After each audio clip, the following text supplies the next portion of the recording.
Salut toi. Alors c'est drôle parce qu'en fait dans ma dernière vidéo, il y a eu un commentaire haineux qui me disait que je devais aller voir une psy. Comme si j'étais jamais allée voir une psy. Et ça m'a rappelé la première fois où je suis allée voir une psy. Et comment j'ai commencé ma thérapie avec cette psy formidable. Et dans quelles circonstances c'était. Du coup, c'était en 2014. Je me souviens encore la date exacte. C'est le 27 novembre 2014. Bah c'est drôle parce que c'est aujourd'hui. Donc c'est la date anniversaire de la première fois où je suis allée demander de l'aide auprès d'un spécialiste. Ce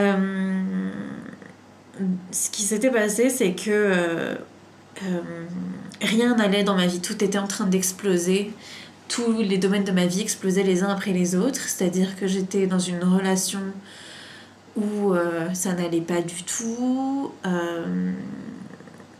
Pour tout dire, en fait, ça faisait 2 ans et demi qu'on n'avait pas de relation sexuelle. Aussi, il y avait je travaillais dans un milieu qui était extrêmement maltraitant. J'étais assistante de direction dans des cabinets d'avocats. C'était très dur. Et ça faisait déjà...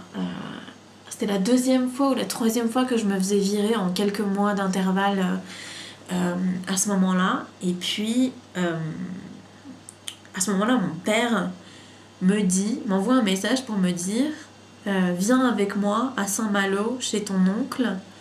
Je vivais en région parisienne à l'époque. Viens avec moi à Saint-Malo chez ton oncle pour faire le nouvel an. Tu prendras le train et tout, tu viendras avec nous. Alors, je lui ai dit non. Parce que, d'une part, je faisais le nouvel an chez moi avec mes amis. Et c'était moi qui invitais. Donc, j'allais pas tout annuler pour aller avec mon père. D'autre part, j'étais au chômage, puisque je m'étais fait virer beaucoup de fois. Et j'avais pas du tout envie d'y aller en plus. Ce qui est aussi une très bonne raison en soi de dire non. Donc j'ai envoyé un message à mon père pour lui répondre, pour lui dire que c'était pas possible. Et que j'allais pas venir avec lui, voilà, parce que d'une part, pour toutes les raisons suscitées. Et là mon père a commencé à péter un câble. En termes psy on dit décompensé. Mais là il est vraiment entré dans une colère noire. Et c'était la première fois de ma vie que je voyais les insultes de mon père, parce que c'était pas la première fois qu'il m'insultait, les insultes de mon père par SMS, par écrit. Et quand je l'ai vu m'insulter, comment dire, les paroles s'envolent mais les écrits restent, quand je l'ai vu m'insulter, je me suis dit c'est le moment d'aller voir une psy.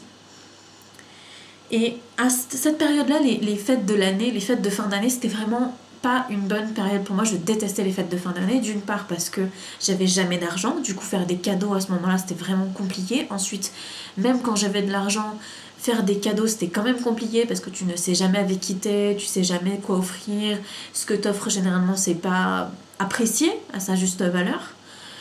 J'ai une copine qui me racontait qu'elle s'était fait chier à faire...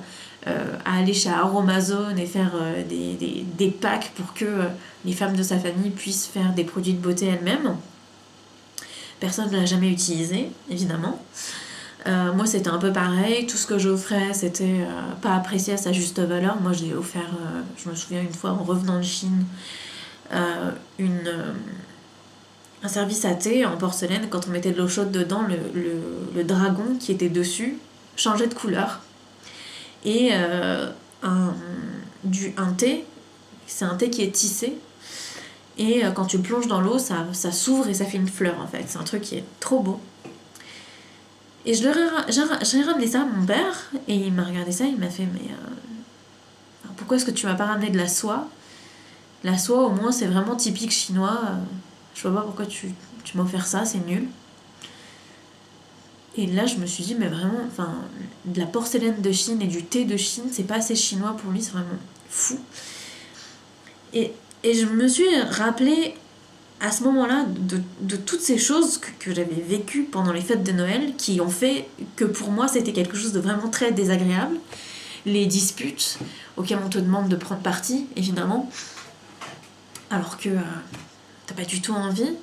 J'ai entendu, moi, mon côté de la famille, où il y a de la famille, ma mère est née de père inconnu, mais mon père, lui, a de la famille, il est né d'une famille de 13 enfants.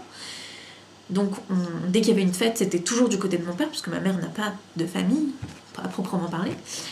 Quand on allait du côté de ma famille cambodgienne pour faire une fête, chez les Cambodgiens, il y a des tables pour adultes, il y a les tables d'adultes et il y a les tables d'enfants. Mais on mélange pas les deux comme en France. On fait pas s'asseoir les enfants avec les adultes. Et du coup, j'ai jamais vécu l'alcoolisme. J'ai jamais vécu les effets de l'alcool sur les adultes pendant les fêtes. Mais on m'a raconté ça, et c'est un truc qui est vraiment récurrent et qui peut détruire une famille en une soirée de Noël. J'ai vécu aussi un Noël avec mon ex-pervers narcissique, où il avait décidé de se prendre la tête avec sa sœur, où il l'a fait pleurer, où il a pris ses valises, alors que j'étais censée être invitée à Noël chez eux. Il a pris ses valises et il est venu vivre avec moi dans mon petit studio dans Paris sans me demander la permission, évidemment, parce que j'avais pas énormément le choix. Donc mes Noëls, c'était ça, jusqu'à ce que j'aille en thérapie. Et en thérapie, j'ai appris plein de trucs. J'ai appris que c'était pas moi le problème. J'ai appris que j'avais une famille extrêmement maltraitante. J'ai appris que j'étais dans un environnement toxique et j'ai aussi appris que la seule chose qui n'allait pas chez moi, c'était que je savais pas exprimer mes émotions de manière claire. D'une part parce que j'avais pas la place de le faire, parce que quand on évolue dans un environnement toxique, si on exprime quoi que ce soit, on se le prend dans la gueule et on se fait maltraiter énormément. Et d'autre part, parce que c'était un mécanisme de survie, quoi. Je pouvais pas exprimer mes émotions à ce moment-là. Et du coup, j'ai appris petit à petit à dire non, à dire que j'irais pas aux fêtes, à dire que tant qu'on me respecterait pas, je ne parlerais pas aux gens, à mettre des cadres, à mettre en place le fait qu'on arrête de m'humilier et qu'on commence à me respecter. Et je me suis rendu compte que les fêtes de Noël, c'était vraiment un truc qui était de manière récurrente une souffrance pour énormément de personnes. Il y a le passif agressif des parents qui disent regarde lui, ton cousin, au moins il vient me voir, comme si tu voyais jamais tes parents. Et puis c'est fou parce que quand t'as des relations comme ça avec tes parents pendant les fêtes de Noël, et ben plus t'attends avant de les voir, genre si tu vois une fois tes parents pendant les fêtes de Noël de toute l'année, parce que t'as esquivé les vacances d'été, parce que t'as esquivé les vacances de la Toussaint, parce que ceci, parce que cela, les ponts de mai, etc., n'en parlons pas. Plus t'esquives, plus t'attends, et plus au fait de fin d'année, tu t'en prends plein la gueule. Parce que c'est une très bonne raison de t'en mettre plein la gueule que de te dire bah je t'ai pas vu, t'es jamais présent, t'es jamais là pour moi. C'est un moyen extraordinaire de te culpabiliser. Et la culpabilisation, c'est ça aussi qui revient à chaque fête de Noël. À chaque fête de Noël, c'est ça. C'est je te vois pas assez, tu viens jamais me rendre visite, tu m'aimes plus. Puis il y a la culpabilisation par la maladie ou la vieillesse. De toute façon, tu me supporteras pas pour très longtemps. Mon père, il me disait, tu sais, je suis vieux, je vais bientôt mourir, il faut qu'on se voit maintenant. Il l'a pas dit longtemps parce que maintenant on se parle plus. Et d'ailleurs, je voudrais pas... Enfin, comment dire, je suis pas là pour faire la promotion du divorce parental quand ça se passe mal avec sa famille. J'ai essayé de régler mes problèmes familiaux avant de divorcer avec mes parents, évidemment. J'ai essayé de mettre en place plein de techniques. Et c'est ces techniques-là justement que j'apprends, que j'enseigne aux gens qui souscrivent à mes formations, parce que c'est des techniques qui marchent quand on a des parents qui sont aimants et qui sont bienveillants et qui nous maltraitent. Par là, je veux dire traiter mal, maltraiter, et qui nous maltraitent parce que ils ont envie de bien faire et ils font pas exprès. Et d'ailleurs, la plupart des maltraitances, c'est ça. Mais il y a une différence entre mes parents toxiques et maltraitants qui ne peuvent exprimer leur amour qu'en me détruisant et en me faisant du mal, et peut-être tes parents qui te font vivre un enfer pendant les fêtes de Noël, d'une part parce que vous n'arrivez pas à communiquer de manière saine, et d'autre part parce que eux ne savent pas que ce qu'ils te font, ça te fait mal. Et à quel point ça te fait mal. Donc il est important finalement de savoir communiquer et de savoir faire en sorte que chaque Noël, ça soit pas l'oncle bourré qui va détruire toute ta famille, ça soit pas les disputes où on te prend parti, ça soit pas la culpabilisation, le questionnement de tes choix de vie. Alors ça, mais c'est tellement classique. Je l'ai entendu par plein de gens. J'ai une copine, si tu me regardes, tu te reconnaîtras, une copine qui est prof de yoga. L'année dernière, elle a pleuré pendant les fêtes de Noël. Elle a dû partir pour pleurer. Parce que sa famille remettait en question son mode de vie. Qu'est-ce que tu fais de ta vie? Prof de yoga, c'est pas un vrai métier. Et vous pensez que les parents font ça et la famille fait ça seulement parce qu'elle est prof de yoga, ou j'ai une copine artiste peintre parce qu'elle est artiste peintre, ou moi il me le ferait parce que je suis coach? Mais non. J'ai une autre copine, et elle me regardera aussi, je t'embrasse, une autre copine qui elle est ingénieure informatique en banque, qui gagne très bien sa vie, qui a une maison à elle toute seule, 2 chiens, génial. Et on lui reproche aussi son style de vie dans sa famille. On lui dit qu'elle gagne trop d'argent, elle pourrait payer des trucs à ses sœurs, que... Voilà, ça n'a aucun sens en fait tous ces reproches. Ces reproches sont là parce que c'est comme ça que la famille s'exprime. Sauf qu'ils se rendent pas compte à quel point c'est toxique et destructeur.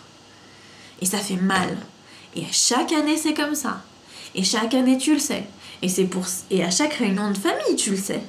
C'est pour ça que t'esquives les week-ends, les vacances en famille, les anniversaires. Voilà. Parce que t'en as marre de vivre ça. Et si t'as pas envie que ces fêtes de fin d'année gangrènent toute ton année, il faut faire un truc. Et c'est pour ça que j'ai ouvert un programme dont le tarif Early Bird est disponible jusqu'au 1er décembre 23h59, très précisément. J'ai ouvert un programme.